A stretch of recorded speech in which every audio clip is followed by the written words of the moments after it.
Je vous entretiens ce soir pour éclairer votre religion quant à ce qui s'est passé aujourd'hui à l'Assemblée provinciale du Tanganyika. Étant chevronné de cette question-là, je déplore amèrement la célérité avec laquelle la question orale avec débat a été traitée à l'Assemblée provinciale. Pour votre rappel, la question orale avec débat est parvenue à son Excellence Madame le Gouverneur le 26 avril 2023, dans les après-midi. Pendant qu'elle préparait déjà son voyage pour les soins sur autorisation du vice-premier ministre, ministre de l'Intérieur, décentralisation et affaires coutumières. Son Excellence Madame le Gouverneur a écrit officiellement à l'Assemblée pour leur faire comprendre qu'elle avait déjà un rendez-vous ferme et qu'elle se présenterait le 8 mai 2023. Elle s'est déplacée le 27 à la grande dame de tous. Et le 27 avril, tous, vous avez suivi les télégrammes qui sont tombés en cascade pour les trois personnalités en province, notamment son Excellence Madame le Gouverneur, le président de l'Assemblée provinciale de Tanganyika, le vice-gouverneur de la province. Et d'ailleurs, c'est pour ça que le vice-gouverneur de la province n'est pas dans la ville. Pour cette deuxième raison, son Excellence Madame le Gouverneur devrait être absente dans la ville, et ce, jusqu'à l'autorisation de retour du vice-premier ministre et ministre de l'Intérieur, Sécurité, Décentralisation et Affaires coutumières. Chose qu'elle a signalée dans sa correspondance adressée au président de l'Assemblée provinciale de Tanganyika le 6 mai 2023. Mais malheureusement, le président de l'Assemblée a fermé ses bureaux et la lettre lui est parvenue quand même par voie d'huissier, demandant de décaler la plénière pour une date ultérieure jusqu'à ce qu'elle rentre à Kalemi. La veille de la plénière, les trois députés membres du bureau de l'Assemblée provinciale ont relevé les irrégularités qui ont émaillé les dépôts, la transmission et l'organisation de la plénière de la question orale avec débat de l'honorable Wama adressée à son Excellence Madame le Gouverneur, dont la plénière était prévue pour ce lundi 8 mai 2023 et qu'elle ne pouvait pas se présenter faute de sa présence à Kalemi. Grande est notre surprise de voir qu'en dépit des reproches et ensuite de l'absence des trois membres du bureau de l'Assemblée provinciale à ses assises pour cette question, l'honorable président de l'Assemblée s'est évertué à violer de son propre gré les règlements intérieurs de l'Assemblée provinciale.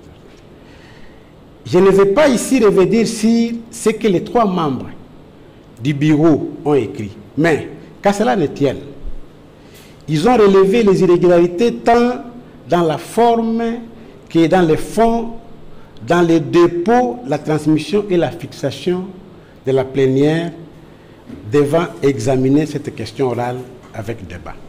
Les articles 32, 162, 163, 164 et 170 du règlement intérieur de l'Assemblée du Tanganyika ont été systématiquement violés.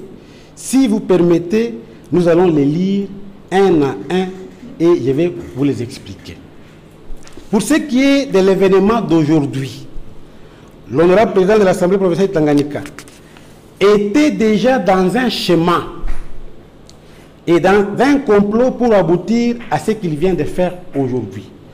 Et je regrette vraiment pour lui, car c'est un monsieur sur qui j'avais de la confiance, mais à voir ce qu'il vient de réaliser aujourd'hui, je viens de retirer ma confiance en lui. Malheureusement, il n'est pas loin de ce que nous avons combattu ensemble avec lui.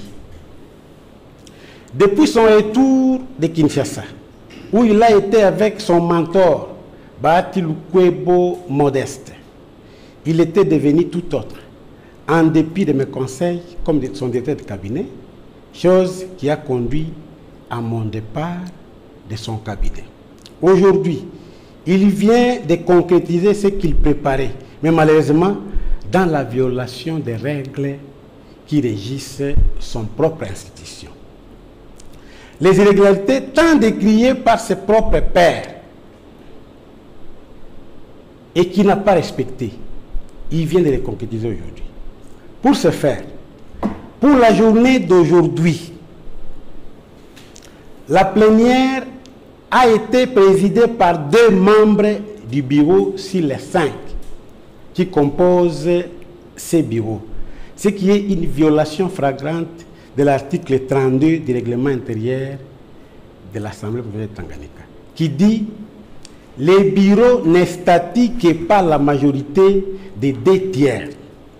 Ensuite, l'administration des moyens de contrôle requiert le respect du règlement intérieur, notamment si la question des motions qu'ils ont administrées aujourd'hui. Lorsqu'il s'agit de la motion devra être déposée au bureau.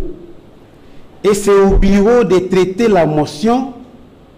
Ensuite, le bureau devra transmettre la motion au destinataire et que le destinataire devra répondre 48 heures après. Chose étonnante, on dépose la motion aujourd'hui, on ne l'a même pas transmis, on la traite aujourd'hui et on passe au vote aujourd'hui, ce qui n'a jamais été fait dans la République démocratique du Congo. Ce qui constitue une violation flagrante de l'article 204 qui stipule que la motion devra être destinée au destinataire et qu'elle doit être traitée 48 heures après son dépôt. Bien plus, ils ont parlé des quorums qui n'ont pas réalisé. Le quorum de la plénière est différent du quorum du bureau. Le bureau, lorsqu'il est au prétoire, le président, il parle au nom de tous les 5 membres. Il ne parle pas en son nom propre. C'est pour ça que plusieurs fois, lorsqu'il veut prendre des décisions, il recourt au conseil des collègues qui sont de part et d'autre. Voilà pourquoi on exige la majorité des 2 tiers pour que le bureau soit complet. Chers amis de la presse, je voulais vous entretenir pour vous donner un autre son de cloche par rapport à celui que vous avez eu de l'autre côté. Ce qui a été fait aujourd'hui n'a jamais été fait et c'est un événement qui n'a jamais été fait dans notre pays et que moi je considère comme un pétard mouillé. Donc cet événement ne pourra pas produire des effets parce que c'est en violation flagrante des dispositions pertinentes du règlement intérieur de l'Assemblée française de Tanganyika. Voilà. On va parler de l'outrage à l'Assemblée. L'article 207. L'article 207 du règlement intérieur de l'Assemblée, il parle de l'outrage lorsqu'on ne vient pas répondre 30 jours après la réception de la question. Or, la question était réceptionnée le 26 avril, nous sommes le 8, il n'est pas encore question de l'outrage parce que les 30 jours ne sont pas encore écoulés. Donc on ne peut pas parler de l'outrage parce que les 30 jours ne sont pas encore expirés. Donc il n'y a pas lieu de parler de l'outrage parce que les 30 jours courent encore. Et madame le gouverneur, qui a reçu un télégramme du vice-premier ministre, ministre de l'Intérieur, il ne pouvait pas quitter Kinshasa tant que le vice-premier ministre de l'Intérieur ne l'a pas encore autorisé de rentrer parce que le télégramme l'a trouvé à Kinshasa. Voilà pourquoi elle continue son séjour à Kinshasa s'il demande du VPM intérieur et qu'après son entretien avec le VPM, il pourrait revenir et répondre à toutes les questions lui posée par l'honorable Ouama et que le contrôle parlementaire n'est pas un acharnement. La manière dont on a amené la question, il frise un acharnement parce qu'on veut lui demander de répondre coûte que coûte, quand bien même qu'il y a des raisons pour lesquelles elle est à Kinshasa. Elle est partie parce qu'elle avait une autorisation du 20. La question est arrivée le 26. Elle avait déjà une autorisation du 20. Elle a parlé avec le président de l'Assemblée qui lui a accepté de partir. Elle a écrit une lettre lui demandant de revenir avant le 8 et de se présenter le 8. Pendant qu'elle est à Kinshasa, un télégramme lui trouve. Et le télégramme adressé aussi au président de l'Assemblée. C'est lui qui a refusé de partir, mais le vice-gouverneur est à Kinshasa. Pendant qu'il est à Kinshasa, sur base de télégrammes, on les convoque et qu'elle n'est pas à mesure de répondre. On ne peut pas parler de l'outrage parce qu'elle a une justification valable pour rester à Kinshasa. Voilà les éclairages et les éclaircissements qu'on voulait vous donner par rapport à tout ce que vous avez suivi aujourd'hui. Le vote qui a été fait aujourd'hui, c'est un vote fallacieux. Et d'ailleurs, je ne peux même pas appeler ça vote.